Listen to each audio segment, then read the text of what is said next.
The Unrelating podcasts are meant to be for education and entertainment. They don't constitute a service or advice. For personal struggles, please reach out to a medical or mental health professional. Michelle, quick question for you. Yeah. Do you have, or have you ever had guilt or anxiety about saying no to somebody? Yes. I feel like it happens a lot at work. I think in my personal life, I find myself like agreeing to do things that I don't want to do or don't have the capacity to do in like a people-pleasing way. I'm sure that I have improved on that trait over time. The older I get, the better boundaries I've had in those terms. But I still find myself doing it. How about you? Yeah, same. It's funny. It's almost like they say as you get older, your give a fuck factor goes down more. Yeah. It's like, I think what's happening is you're learning how to say no. Exactly. Yeah. And it's not something you do necessarily as well when you're younger because you're trying to please people or you're just eager. I think like you're just climbing. You're climbing up all the ladders of adulthood. And when you're doing that, there's more at stake that you feel like you could lose. Yeah. So when there's less at stake, you're like, okay, I'm good. And your priorities change. So the things that feel important when you're younger don't feel as important when you're older. Yeah. And you spend less time, worrying about the consequences of you saying no. I know people have said like, so they get mad. Who cares? Exactly. Yeah. Where when you're younger, you're like, oh, but if they're mad at me, that's bad. I need to fix it. Well, in today's episode, we're going to talk to somebody who has a lot to say about this topic. And she can bring a lot more clarity for sure. Yes, and she also happens to be one of my favorite people on the planet.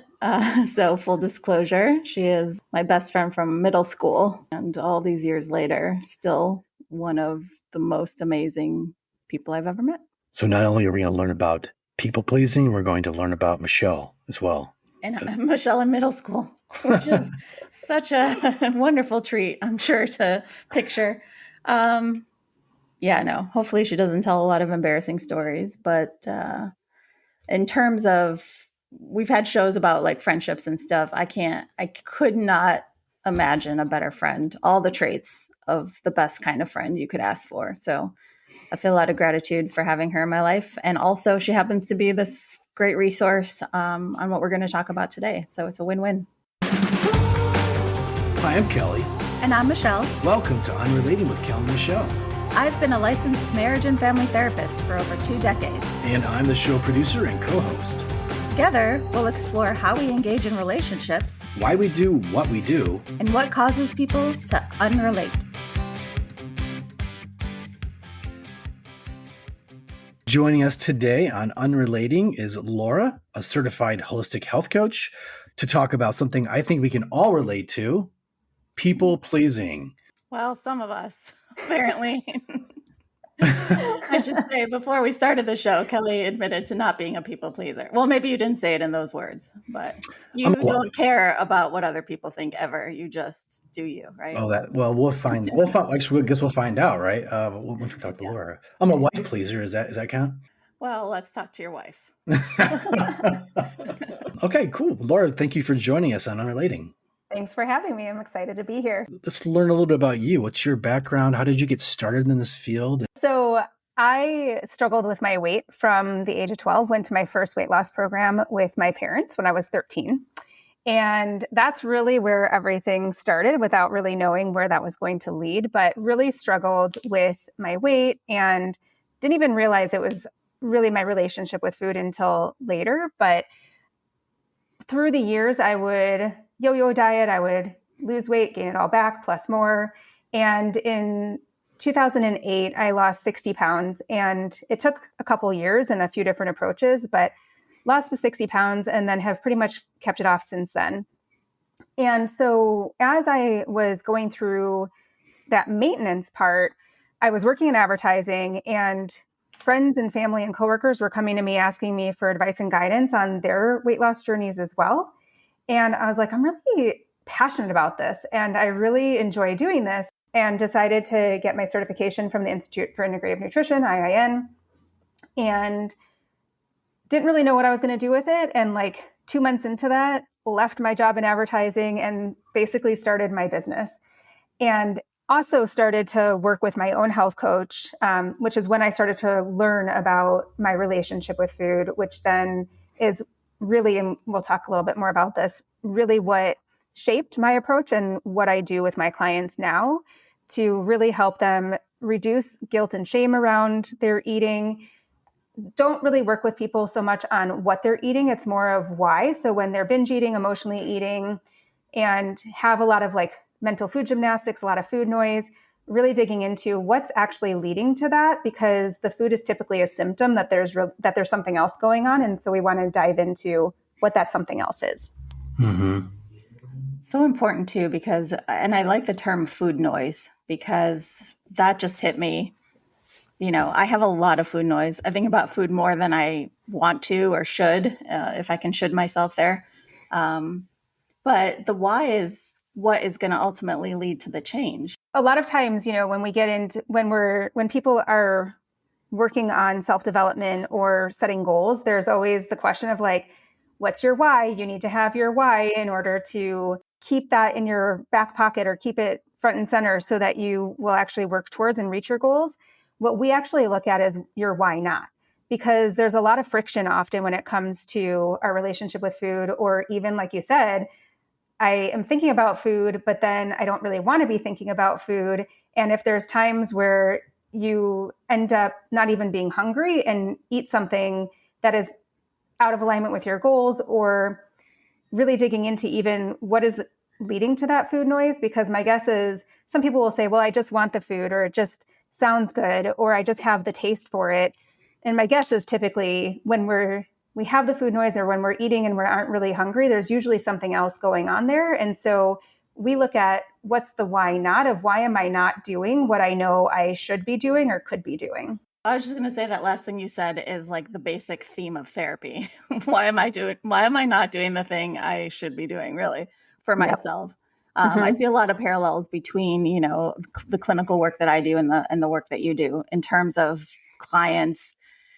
Kind of one thing I love about your work is you help them get the insight that they didn't already have. But then once they have the insight and it's like, I know what I should do, like to lose weight or to work out or to, you know, work on my anxiety, and yet I don't want to, or it's too hard, or I don't know where to start. And there's all these reasons why we don't do it. And I think your method, the way that you work, is so thorough that you kind of walk through all those, I don't want to call it resistances, but It is. reluctances. Yeah. And it just kind of power through them instead of, I don't know, putting Band-Aids on things, which a lot of people do instead. I actually think of that as protective resistance. So there's a good reason that there's the resistance that we're not doing what we should be or want to be doing. And there's protection behind that, which also relates to the people pleasing that we'll talk about as well. But yeah, I consider that a protective resistance. So often there's actually a good reason why we're not going to the gym or not able to work towards our health goals, or resist like some of the foods that we feel like we shouldn't be eating. To unpack this a little bit more, you lost 60 pounds. That's pretty significant. About what age were you? And then what was the catalyst behind that? The initial catalyst would have been in my late 20s, Okay. early 30s. Yeah. I had been doing a specific weight loss program, which I won't name the name, but lost 40 pounds, gained it all back plus some. It was after college. I went to my doctor and she was like, I'm only 5'1" and I was close to 200 pounds. And so she's like, we really need to do something about your weight. And I was like, I am burnt out. I am exhausted I had been on this program for like 2 years, putting in all this effort into it. And so she ended up putting me on a medicine that helped to kickstart my weight loss. And looking back, I probably would not have done that again because I did have side effects from it. And I've learned so much about myself and my body and everything since then. But that was the starting point for it. And I lost 30 pounds with that. And then after like a year or so into that, I went to the doctor again and they said, you have high cholesterol. And this must have been my late 20s. And they said, we can put you on medicine for the rest of your life, or you can address it by diet. And so I was like, I'm going to address this by diet, because in my late 20s, I'm not comfortable being on medicine for my cholesterol for the rest of my life. So made some diet changes, lost like 15 pounds. Then I was diagnosed with thyroid cancer and lost my grandmother, who I was really close with, in 2006, all at the same time. And so later that year, I started putting some weight back on, not surprising, and have gained like 10 pounds back. And so in 2007, my friend said that she was going to go to a program and asked if I wanted to go with her. And I was like, sure, I could lose another like 10 or 15 pounds. And so I went with her and ended up losing, I think, like 20 more pounds or something, whatever it was, to get me to my goal weight. One of the things that I will say too is like my approach, actually, the work that I do in Truce with Food actually doesn't promise weight loss. So it's not actually a weight loss program, even though my story and background is around weight loss.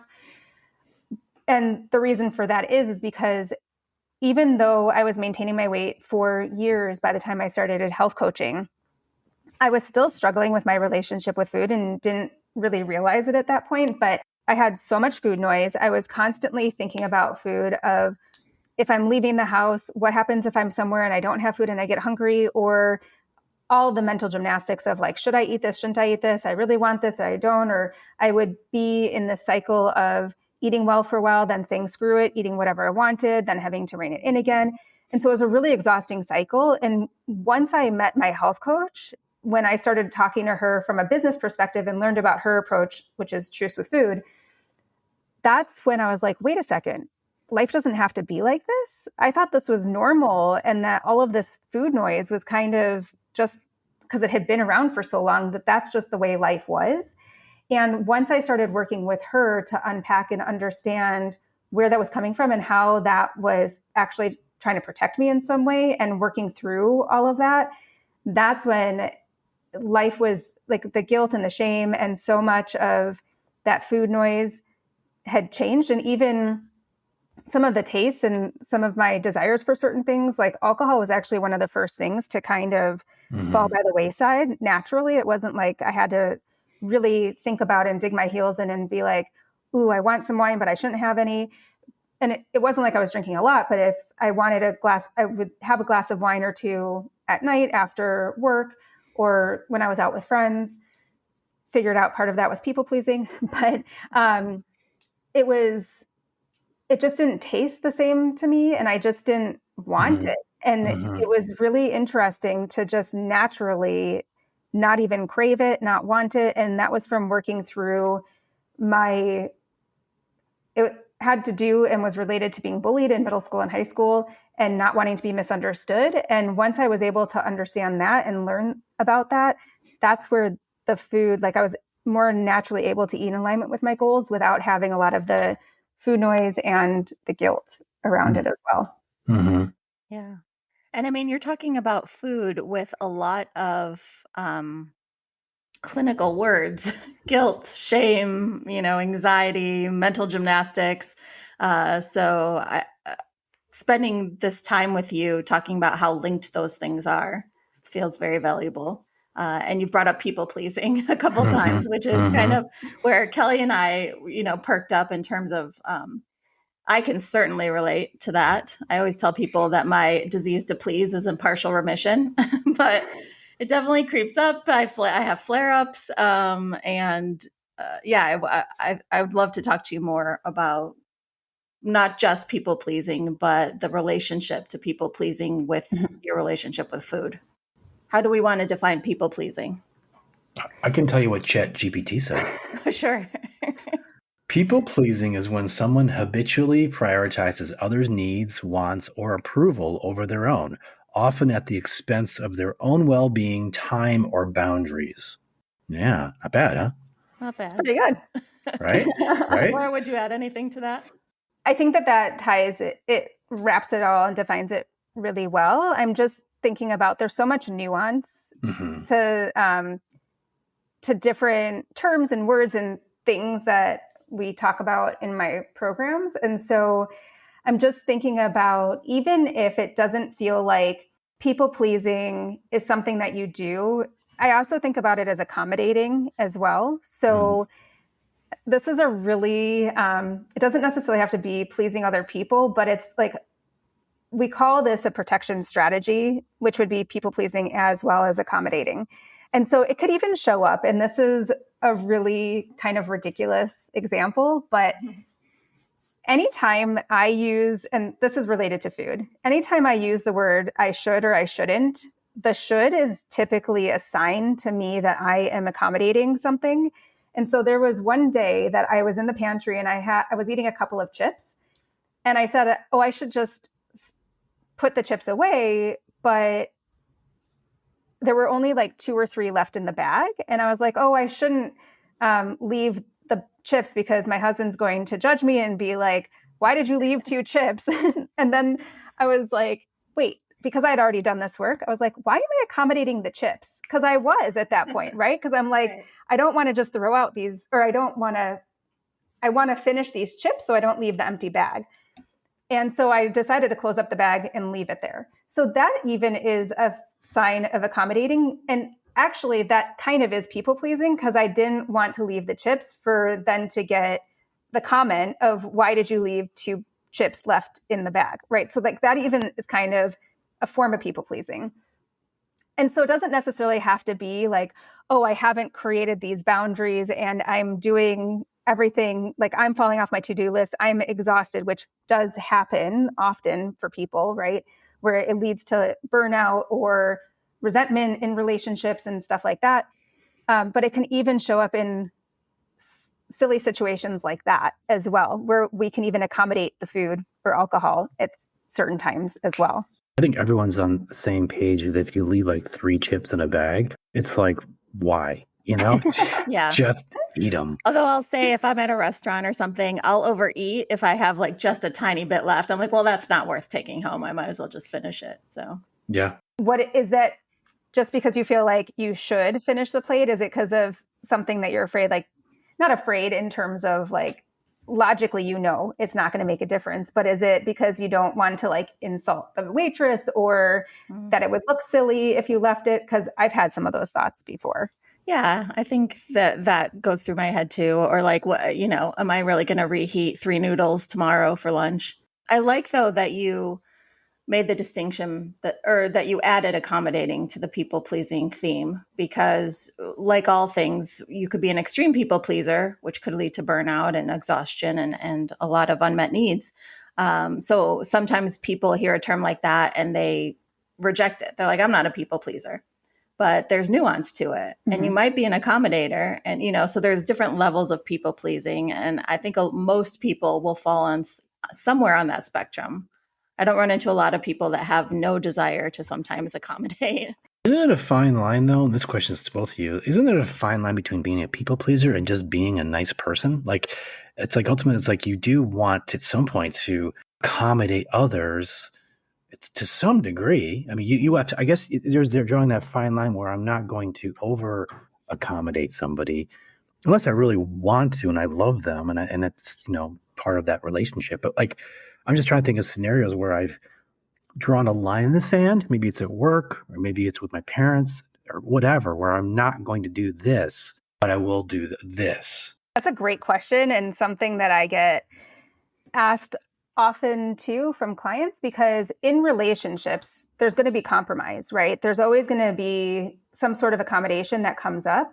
It's when that accommodation or the people pleasing is costing you something is where we really want to dive into that and look into that. And costing you something in terms of like that resentment or turning to food, or if you feel so burnt out and exhausted by the end of the day or at certain points, emotionally exhausted, that's where we really want to dive into that to see. That's where there's probably more of that protection coming up and more of that emotional, it comes down to an emotional sense of belonging that we're trying to get. And that's where some of that people pleasing and like some of the acceptance comes in. Yeah. But if it's of detriment to you in some way or a pattern of that, I also think, you can be a go with the flow kind of laid back person, and those tend to be more socially kind of people you want to be around, right?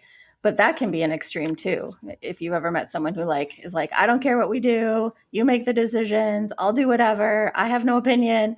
There is such thing as being too go with the flow. Yeah. I could see me getting mad at myself because I did something like I people pleased. Maybe I compromised some of my principles too, but by doing something maybe I didn't necessarily agree with, but I did it anyway because I was trying to please this person, or at least try to be a quote unquote nice guy. Well, the whole controversy now between nice and kind. Have you guys No, heard? no. That the goal shouldn't be to be nice, it should be to be kind, because nice is kind of more, I don't want to say nefarious, but there might be motivation behind nice, there might be insincerity behind nice. Interesting. I like that word better too, kindness. We all need more kindness in this world. Do we need more niceness in this world? I don't know. maybe. But I love this because, we're talking about traits like being kind, nice, accommodating. And I love when we can talk about a trait that is generally viewed as a positive thing, but that has kind of edges to it.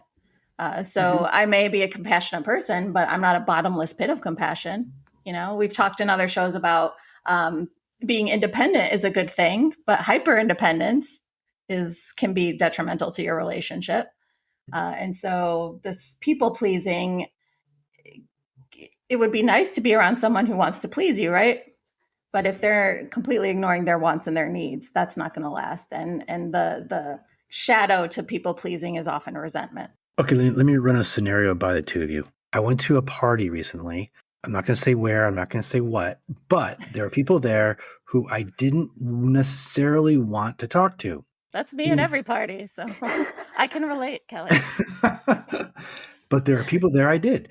But unfortunately, I got stuck talking to people through the logistics of a large room, talking to people that I didn't want to talk to. And I was trying to be pleasing. I guess maybe I was being kind. I don't know. But at some point I was like, okay, I'm getting a little annoyed here because I really don't want to talk to this person or these people. I don't want to talk to other people. So I was being a bit of a people pleaser though, because I was just trying to please this person, I guess is what I was doing. Right. And you're accommodating them. But here's the thing. At the end of the night, I was mad at myself because I wish I hadn't done that, because guess what? I lost out on opportunities to talk to other people that I wanted to talk to, and I didn't prioritize that enough.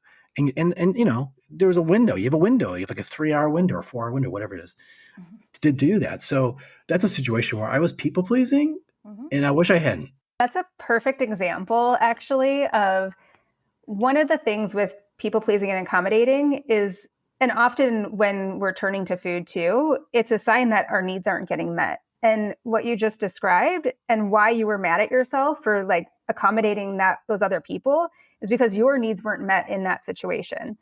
And what we want to look at when it comes to people pleasing, accommodating, is often it feels like one person's winning, the other person's losing, right? So in that case, these other people won and you lost. So your needs weren't met.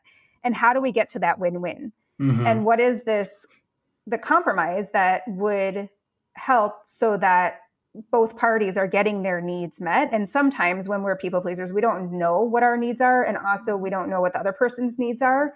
And so you might have to ask, and it might take some time to experiment and test some different things that you can do to figure out what your needs are.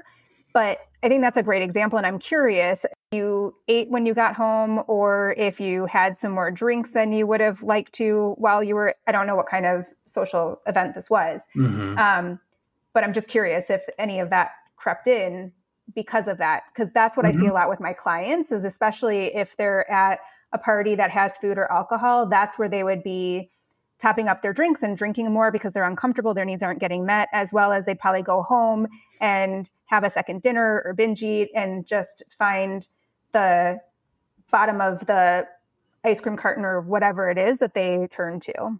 Yeah. Now that you mentioned that, I do recall I was drinking more, and I was drinking because A, I was nervous, and B, I was a bit nervous and mad. And at the end of the night, I was just kind of like, I don't know. I just felt disappointed in myself because I wasn't more proactive. I think the drinking though was probably just to fill some sort of emptiness I was feeling, right? Because I'm not a big drinker, and not anymore. I used to be, but not anymore. The eating situation was a little weird because I wasn't happy with the food anyway because I don't eat that like to eat shit. But that's all they had. But, being irritated with yourself is one of those feelings that just triggers the person to either, punish yourself in a kind of disproportionate way for some reason, or try and like find comfort. And food is definitely one of those things people reach for. I feel like a lot of people pleasers, they are prone to making more assumptions than the average Joe. So when they are making their decisions to like put someone else's needs first, it's more from an assumption about something than the actual fact. The assumptions, yes, like it's what I call closing the story loop. So it's like taking a little piece of data or information and making that kind of like the end all be all, or taking that one data point and making it the end point. There's all these terms that we kind of use throughout Truths with Food. And a lot of that, going back to that protection, and I'll use my example from what I was talking about with being bullied. And once I identified there's this belonging story that we often have that is created earlier in our lives.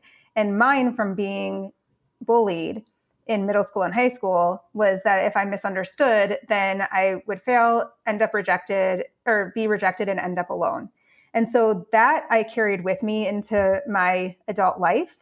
And this is a long way to answer your question, Michelle, of anytime I felt potentially misunderstood, and there's a lot of assumptions there, right? So that could be getting an email from when I was working advertising from a client with a perceived tone. And I didn't realize this wasn't logical or even something that I consciously thought of, but in my body, it took me back to being bullied and being misunderstood and had that same risk that came along with it, all in my subconscious, basically. Mm-hmm. And so that's where, once I was able to identify, I have this fear of being misunderstood. And every time I could then see where this potential risk of being misunderstood was coming up, then I wasn't just reacting blindly or like making these assumptions. Then I could actually look at it to see, I see what I'm doing here. I'm closing this story loop, or I'm making this assumption that this client is now mad at me or doesn't like me and is going to reject me, when that's not actually true. And again, this is more of like an emotional reaction. It's not necessarily something that's happening consciously, which is why it can be really helpful to identify what is our belonging story so that we can then see where we are making these assumptions, and how are those assumptions like actually trying to protect us? Because my reactions of going and binging after having those days of feeling like I was being misunderstood, the binging and the food was a way it actually did help me and serve me and protected me in some ways, even though it doesn't necessarily always make sense logically, but emotionally it actually did make sense as to where the food was coming from.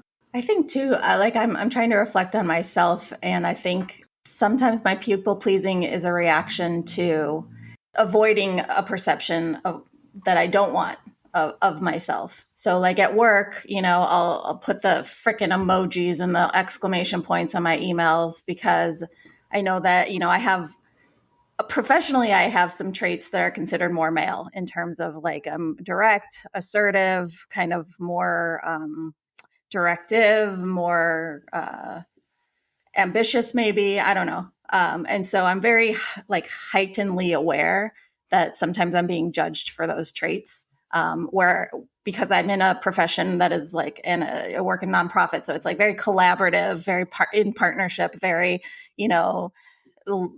it's kumbaya, I guess I would say.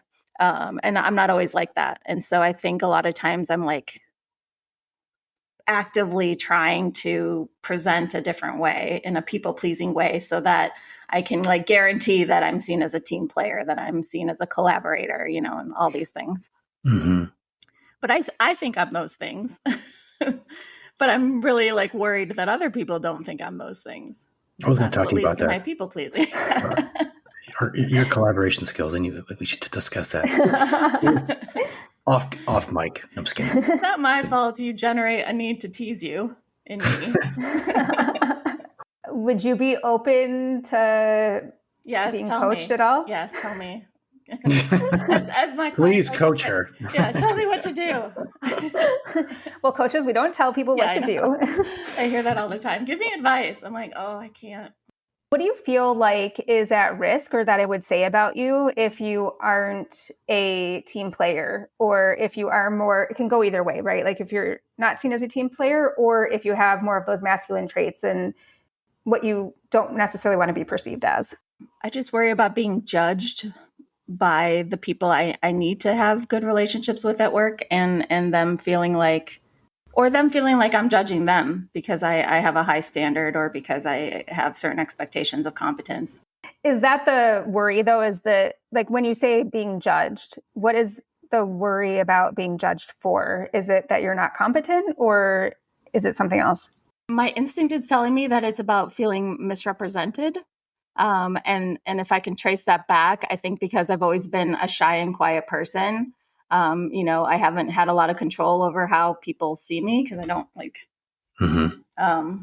And so, I'm kind of at the whim of whatever that person's opinion is of me without much of my input.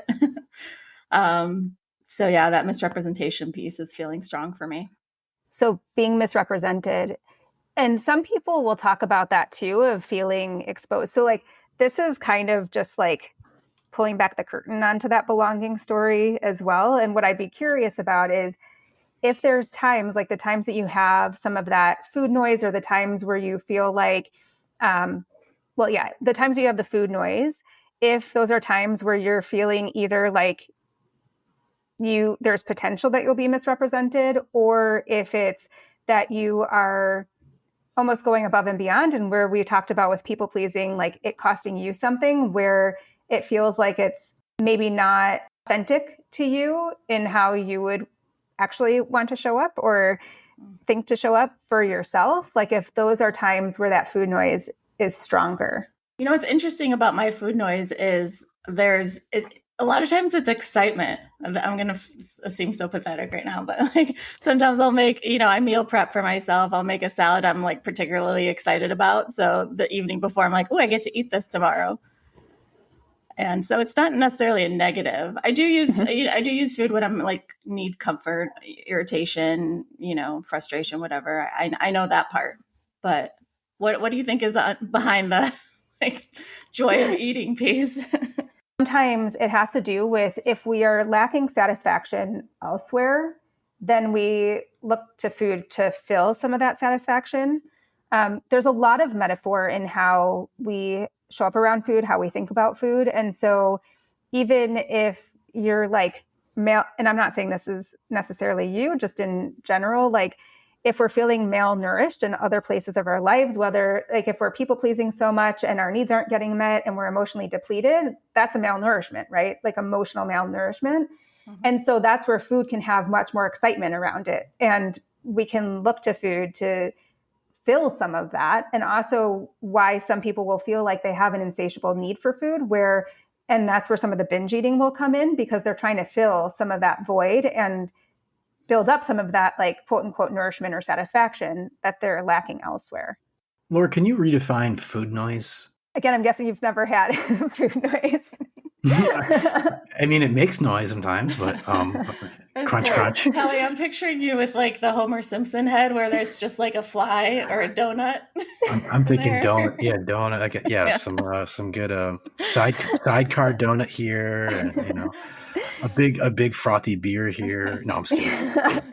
Yeah. So food noise is thinking about food where it just is either nonstop, or a lot of my clients will talk about how they think about and food takes up so much of their brain space, because they're always thinking about what they're going to eat, when they're going to eat, whether they should or shouldn't be eating something. And then after they did eat something, now they feel really bad about it and they feel like they shouldn't have done that. Now they have to get back on track again tomorrow. Like that's actually even the pace sometimes that people experience it too. And it may not be all day, every day. It may just be certain times or certain transitions that happen in the day or different seasons of life even. And for some people, it can feel like it's all day, every day. And that's where we really want to unpack and see, like, is it really constant, or are there certain times where it comes up a little bit more than others? Mm-hmm. And one thing I will also mention about that is with this piece around belonging and also our belonging stories, sometimes it can feel like we're thinking about food all the time, because it can be like an undercurrent, like our belonging story and feeling at risk can be kind of something that is constantly simmering beneath the surface. And so even though it may not be one big thing that happens that leads us to turn to food, you can think of it as like death by a thousand paper cuts almost, where it's like a little thing here, a little thing there. And then before you know it, that's where it's like all of this food noise has been collecting. And then it's like, you might be able to, quote unquote, like hold it together for a while, but then you need to push the release valve at some point. It's just now you describe it like that, and now that I'm thinking back on my journey, I do feel like as healthy as I eat and as pretty good shape as I am, I have a ton of food noise. I'm trying to quiet that different ways. It may or may not have anything to do with this conversation. But that said, that struggle never goes away for anybody. It doesn't matter if you're 95 pounds or 395 pounds. And just how easily food can be a substitute for that emotional deprivation that Laura talked about. It's such a tangible and easy thing to grab onto to fill those needs. That's why I say, like, my program is not just about, it's not about weight loss, and I don't promise that. And I've had clients who they were fine with their weight, but it was the food noise that they really wanted to address. Or there's some clients who are like, I would like to ideally lose like 3 pounds, 5 pounds, up to, 100 or more, and everything in between. But it really is, that's why I talk about it as the relationship with food, because that can be really exhausting. And like I said about with me, I didn't even realize that was what was happening. I didn't even realize how much food was taking up how much the thought of food was taking up my brain space, until I met my health coach. And it can be really relieving. It's really amazing when people are like, oh my God, I am not thinking about food that much. And so they're actually, it doesn't have to be a never ending battle. Like, there can be relief from that. And there is an opportunity for some of that food noise to decrease. Are you thinking about food in terms of you're hungry, or are you thinking about food because you were planning ahead for the next meal, or were you thinking about food because it was just filling some emptiness? At the time, I didn't know, but there would be times where I would be planning ahead, but not just planning ahead for, what healthy thing can I be making? It's like, I'm really looking forward to getting some ice cream or eating unhealthy on Friday, or over the weekend, I'll be able to let loose and do whatever I want or whatever. And that's typically, actually, not typically, but it can be a sign that there's restriction and stuff, and not just around food, but restriction that's happening during the week, right? Where you're like being in this box, you're being good, and there's this deprivation and restriction happening. And that can be from people pleasing. It can be from being on instead of yourself at work, or it can be with being hyper productive, whatever. There's a lot of themes that come up for people. But it could, for me, it was like looking forward to being able to indulge at a certain point, as well as it was the same thing of like, my thing was I would eat something salty, then I'd eat something sweet, then I'd go back to something salty again. It wasn't that I was hungry. It was just like, this sounds good. I want more. I want more. And then before I knew it, I felt awful, right? And then I would have guilt around, wow, I shouldn't have done that. Now I have to get back on track tomorrow. And now I need to lose the weight that I've gained. And so it can be food and body noise as well that can show up for people. And you're talking about food. I can see us substituting the word anxiety or depressive symptoms or all sorts of other kind of clinical representations in a similar way that you're talking about food. Yeah, it's really interesting. Actually, one of my clients I worked with, she was biting and picking her nails, and that's why she came to me. And it was it was similar for her. It was around feeling inadequate and not good enough. And anytime that would come up, she would bite her nails. And so it can show up in different ways. Like I said, the food is the symptom, but some clients, it is alcohol that kind of shifts before the food does. And then it can be like mindless shopping. It's really any habit that, where we talked about really early on in the conversation, any habit where it's like, I shouldn't be doing this, or I want to do better or do something differently and just am not able to, and I don't know why. It can show up in many different ways. Not to get too psychodynamic here, but I mean, there's so many different childhood experiences that shape who we are as adults, right? That we can all agree on that. And so when you are deep diving into people's relationship with food or their people pleasing, it seems like it would not be possible not to go back to the messages they received early on. Yeah. One thing when I think about people pleasing too, and I'm just, now that we're kind of doing more of a deep dive, I'm kind of like thinking, okay, what are some other good scenarios? And one thing I thought about, well, Chat GPT thought about, but I don't take credit for it. Over apologizing and or avoiding conflict. And I can think of, I'll give you one scenario. And this is actually a good learning moment for me. Years ago, when I worked in local TV, I remember I had a celebrity come in. We were doing some work with this person who, and at that point, I hadn't worked with a lot of celebrities before. I remember I kept apologizing because of they were being delayed. Because it's production. There's delays, right? Things take longer than you think. And at one point, this guy just rudely says to me, "Quit fucking apologizing to me. Embarrass me in front of everybody." And then, but that, it kind of stuck with me. I'm like, okay, was I apologizing too much? Maybe I was being kind of an ass kisser. I don't know. I was a young producer at the time. But my point is that I kind of learned from that. And I'm like, okay, I'm not going to be overly apologizing to people, especially if there's delays that I can't control. Me trying to be a people pleaser to this person, I will admit, I was a little bit intimidated by, because he was a famous actor at the time. Now he's a nobody, but F him. But but anyway, so you have see gratitude for the lesson he taught you, is what. Well, you know what? Sometimes you learn more from your failures than you do from your successes. And yeah. I would argue that was a failure on my part. I didn't handle the situation as well as I could have. I mean, I got shamed, but I was over apologizing, or I was trying to people please too much. It seems like a learning moment more than a failure. And I've got another thought, but go ahead, Michelle. Well, yeah, I want to hear what you have to say, Laura. I would be remiss if I didn't point out that you have the privilege, Kelly, of society not constantly expecting you to be accommodating. And you knew I was going to bring this in when we're talking about people pleasing, is the gender divide here.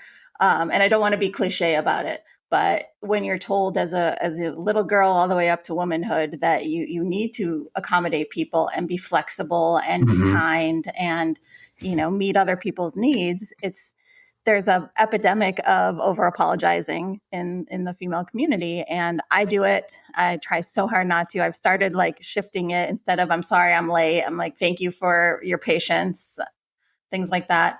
The over apologizing thing really gets to me. I have a now teenage daughter who went through a phase where she said sorry about everything. And I was trying not to give her a complex about it, but I was also really trying to break that habit for her.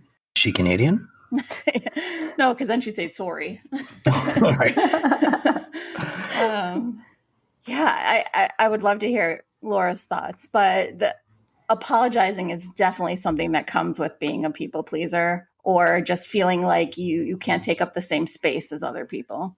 And you're just kind of apologizing for no reason, just for being you, just for existing, just for breathing. Like, this is what we've gotten to. There was a study where they showed that 100% of the time that a woman bumps into someone, they said, "I'm sorry." And like 30% of the time that a guy bumped into someone, he said, "I'm sorry." Yeah. No, I could see that gender gap for sure. Now that you'd mentioned that, I think it's probably more prevalent than we even can notice. I had a boss years ago tell me, because I would apologize in emails, and she was like, "Women apologize too much. You need to stop apologizing." And that really stuck with me. And now it's kind of bad because even when I've done something that may be wrong or not wrong, but like made a mistake with something, I'm like, I'm not going to apologize. And it's kind of probably similar to you, Michelle, though, where it's like, thank you for your patience instead of saying, I'm sorry, For the my delay. mistake or whatever. Yeah. So, but Kelly, I'm curious, similar to what I was asking Michelle earlier, what were you afraid of? Like if you didn't apologize or this actor had been inconvenienced or delayed, was there something that you were worried it was going to say about you, that these issues that were outside of your control, were you afraid that there was a reflection on you or something that was at risk if you didn't apologize? So I think I was just trying to, in my mind, be professional. And I thought maybe this might reflect badly on me professionally. Would this get back to my boss? Or would I get in trouble? Or would I, you start to catastrophize, right? And all of a sudden, am I going to get fired because I'm making this guy wait? But at the end of the day, knowing what I know now, that never would have happened. But I think I was a little green, so I was probably just a little too naive. I think I was scared, quite honestly. Yeah, I was scared. And that sounds like similar to what we were talking about with like drawing some of those conclusions or making meaning of things. It was taking this of like, if I don't apologize and this person's inconvenienced, then I could be exposed or fail or be seen as inadequate or whatever it is, right? And then that could mean I would get fired and get rejected. Like that's an example of like that belonging story that is playing out in that situation, that's leading to then be like, okay, let me be good here. Because otherwise, if I don't apologize, then I'm being bad and can be potentially rejected. And so it's what do I need to do to be seen as good, right? Or be good. And I think that's where sometimes some of the over apologizing comes in as well, is what do I need to do to be accepted or to belong in these situations to mitigate the risk of failing, or because that is like big catastrophizing, right? And there's a reason for that too. Yeah. And then it's also highlights the way we talk to ourselves. Are we making something about who we are or something that happened? So I failed at this versus I'm a failure. Exactly. There's some good action items from this conversation because I feel like, okay, I'm much more aware of this versus an hour ago. Isn't that what G.I. Joe says? Knowing is half the battle, right? It isn't a good show unless Kelly quotes G.I. Joe. Kelly, one other thing you mentioned earlier before we were talking about the apologizing, the other side you had said is like just staying quiet and not speaking up is another way of people pleasing. I think that was something you mentioned along with this. And I just wanted to bring that up too as it relates to food, especially with people pleasing, is again, there's a lot of metaphor with how we are around food and how we eat or talk about food. But one of the things that can come up for people, especially when they're people pleasing, some of my clients have used the term swallow their tongue or just like stuff it down, don't speak up. Often they will turn to food to literally swallow their tongue or to keep whatever they have to say in, right? So they're accommodating other people and stuffing it down because they're afraid that it could be misconstrued or it might rock the boat or whatever might happen. And so they're literally stuffing down their thoughts, their feelings, their words with food. And there's a real danger that if you continuously ignore your own wants and needs, you may come to a point where you don't even know what they are anymore. I've been with people where I ask them, what would you have wanted? And they're like, I don't even know. Yeah. And we work through a lot of that. One of the biggest things that we uncover is a lot of this comes from socialization and how we've been conditioned in childhood and stuff. And at a certain point, because we're operating in a way that is trying to be accepted and be seen as good, we lose what we value and what's actually important to us. And so the first part of the program is really like unpacking and digging into and unearthing what are all the ways that we try to show up in this world in a way to be seen as good and to be accepted and belong. And then what we want to do is look at, but what do I really value? What are my definitions of things? So when I've mentioned before, like being seen as exceptional or overachieving and things like that. It's how do you want to define success? How do you define failure? How do you define what it means to be exceptional versus what was instilled in you and what you got rewarded for as exceptional, which then gets distorted as we move up through our adult life. It reminds me of some identity work that I do with some of my clients. We actually do a physical chart that's busted up into 3 columns, which is who am I right now? Who should I be based on society or external messages? Who do I want to be? And then you can see, all the things that are listed there. You can see either how far away or how close you are to being who you want to be and how those external pressures are affecting that goal for yourself. It's interesting. Sometimes I feel like even that who do I want to be, before we get into some of the work that I do with clients, that evolves over time as well, because who they think they want to be is still based on the conditioning, right? Like before, so I'd be curious to see like if you did that a couple times with people, if it would change throughout your time working with them. For sure. It does. For exactly the reason that you just said.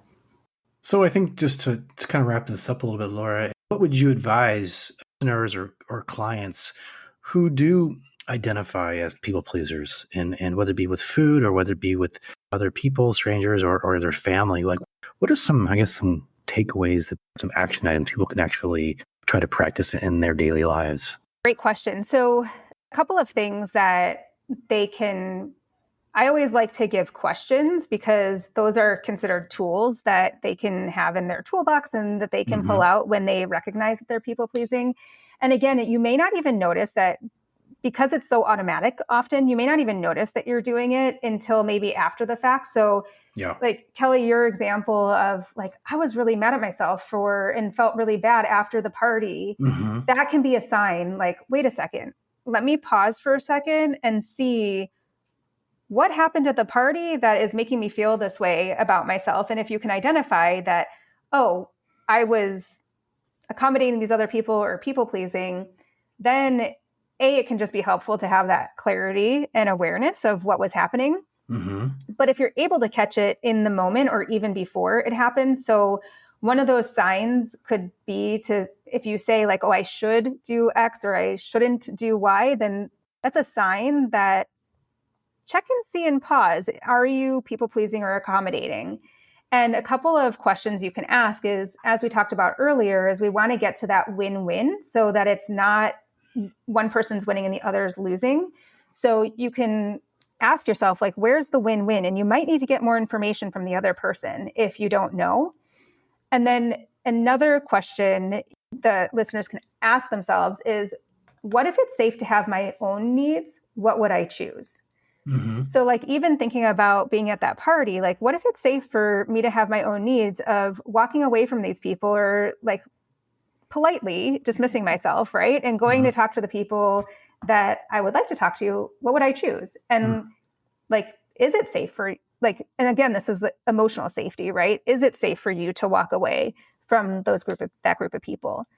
I guess those are 3 kind of tools or tips that people can walk away with to reflect and see what comes up for them. Yeah, I like that. My own needs. I like that a lot. Checking in, the win-win scenario. Those are good ones. I would add 2 things. One is to really reflect on how much distress this is causing you, as we talked about throughout the show. It's because there's also kind of this cognitive dissonance. I can say for myself, people pleasing in some capacity aligns with my values of I like to be a helpful person. I feel fulfillment from being a helpful person. So I wouldn't want to overcorrect and then say I have to cut out all people pleasing in my life because it's toxic. So, balance understanding, when I'm people pleasing, being aware of it and understanding, like, is this like a healthy people pleasing? Is this a people pleasing that is ultimately having me not get my needs met in a significant enough way where I should intervene for myself? So again, like Laura said, questions to ask yourself and talk through. It's helpful to have someone like Laura to talk through them with you and guide you and facilitate that reflection. But there, like Laura said, there's a couple questions you can ask yourself without that can get you started. Mm-hmm. And I think one of the things that you're talking about is like having discernment, right? And discernment is huge when it comes to this. Just like with accommodating, people pleasing also is not all bad. And so one thing that I would add to what you just mentioned is, how do you want to define being helpful? Right? Like, is helpful dismissing your needs and putting everybody else's ahead of yours? Or is being helpful, like, there may just be a definition, right, that you come up with that helps you to discern when are you being helpful because you're choosing to versus when are you being helpful because it's what you think you should be doing and what will get you accepted or to belong. And that's where that discernment can be really helpful. Great. This has been a fantastic conversation, Laura. Thank you so much for coming on. Laura is a certified holistic health coach, and she has been a wonderful resource today. You can find you at laurabfolks.com. Does that sound right? I'm also on Instagram. And if you want to learn a little bit more about some of the process and learn a little bit more about, we're often in like an unconscious cycle when we're eating out of alignment with our goals or have food noise or body noise. I have a masterclass on my website as well that dives into that a little bit deeper. So if anybody's interested in diving into that a little bit more and seeing how this accommodate people pleasing, where that fits into the cycle, you can learn about that on my website as well. I can tell you the masterclass is very like approachable, very user friendly.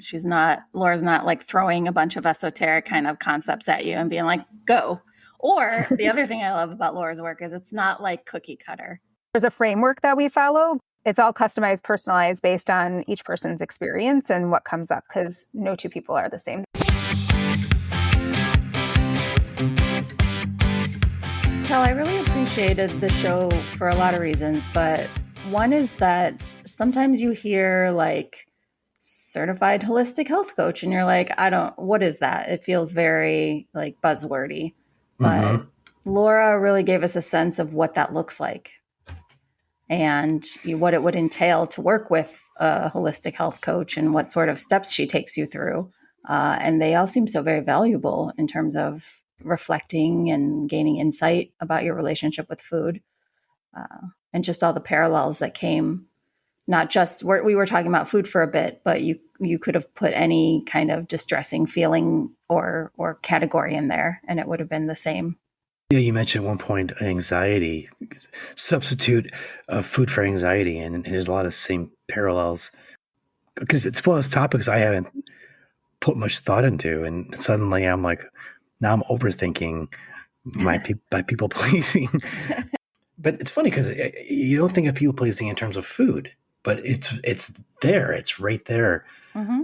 I think one of the things that came out of it is when Laura mentioned discernment, and we talked a little bit about how it really is worth it to go through parts of your life and decide, is this something that is distressing me? Is this something that really doesn't work for me? Because we're also, hustle culture, rat race culture, overwhelmed with feelings culture. And we don't always stop to think, this part of my life isn't working the way I want it to. And then the annoying thing is if you say yes to that, then it's like, oh, well, I don't even know where to start. Or it feels overwhelming now that I've come to this awareness that this doesn't work for me. Where do I go from here? Mm-hmm. So I think sometimes people are scared to ask themselves questions where they might not hear what they want to hear. In your practice, do you get this topic brought up? People pleasing or relationships with food or? People pleasing, like just avoiding conflict or seeking approval or self-neglect. Yeah, all the things you just mentioned are parts of being in a relationship and, having that relationship not function well for either of you. A lot of times what we uncover is that someone is, neglecting their own needs or not speaking up or making assumptions about what the other person wants and people pleasing in that way.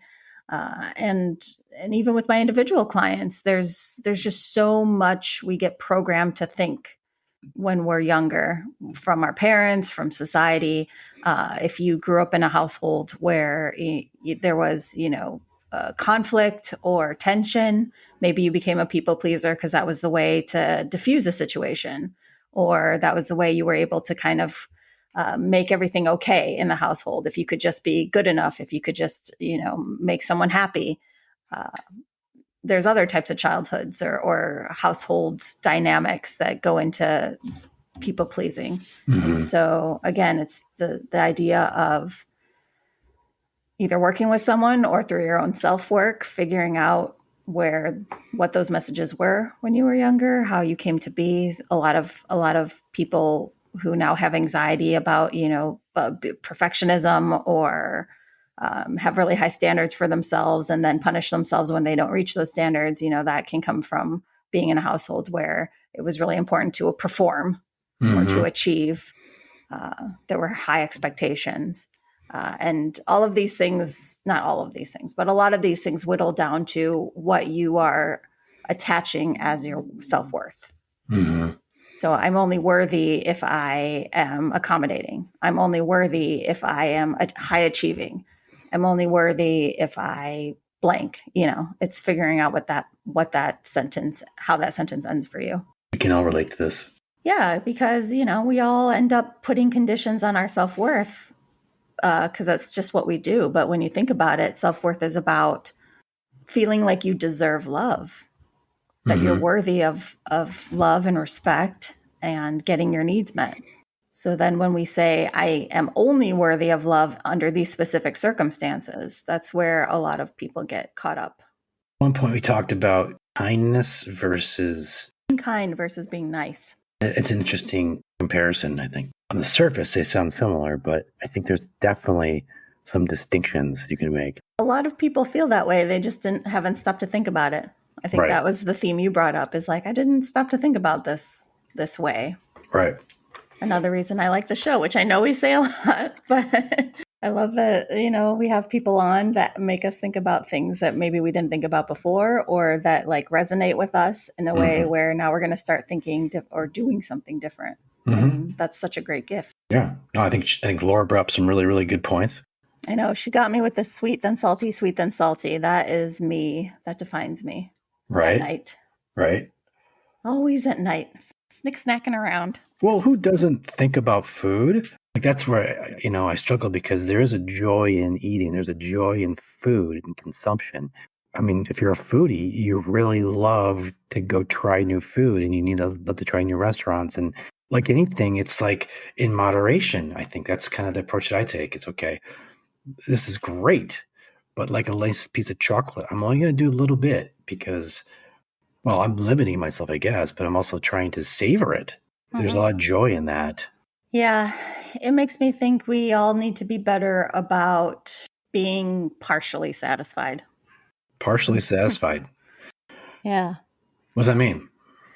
Because I think a lot of times in your example of eating just one little piece of chocolate, many people, myself included, would then feel deprived. Like, well, I want 5 pieces of chocolate and I'm only going to give myself 1. And I can either pat myself on the back and be like, look at me with my self-discipline. And, I'm doing this for myself. That's great. Or I can say like, this sucks. I feel deprived of something I wanted. But if we can tolerate the in-between a little more, just in general in life, to say, you know what, I might be only partially satisfied by this decision I made. Think of all the different ways in our life where that would be better for us to be able to tolerate that. That's the next episode, I guess. Yeah. But it does come, it comes down to expectations. Do I expect that I'm always going to be like 100% satisfied? No. Well, like when you say that out loud, that that's an impossible ask. And yet emotionally, a lot of times I think we're aiming too high in terms of what we expect. That feels like a downer though. Aim lower. That's the theme of our show today. No. To just being grateful for what we have. Yeah, I maintain that the two most important traits to have are gratitude and perspective in terms of your mental health. And so that fits. Well, you know what would really please me? If you're listening out there, please feel free to reach out. Email us at theunrelatingpodcast@gmail.com or hit us up on Instagram at unrelatingpodcast. Sounds good to me. If you're struggling with family, friends, or just life in general, In a bad relationship and wondering what to do, or you want a relationship and to set yourself up for success, then we want to talk to you. So make your appointment on Unrelating. to be a guest, ask a question, or recommend a topic, drop us an email at theunrelatingpodcast@gmail.com. And be sure to follow us on Instagram and YouTube.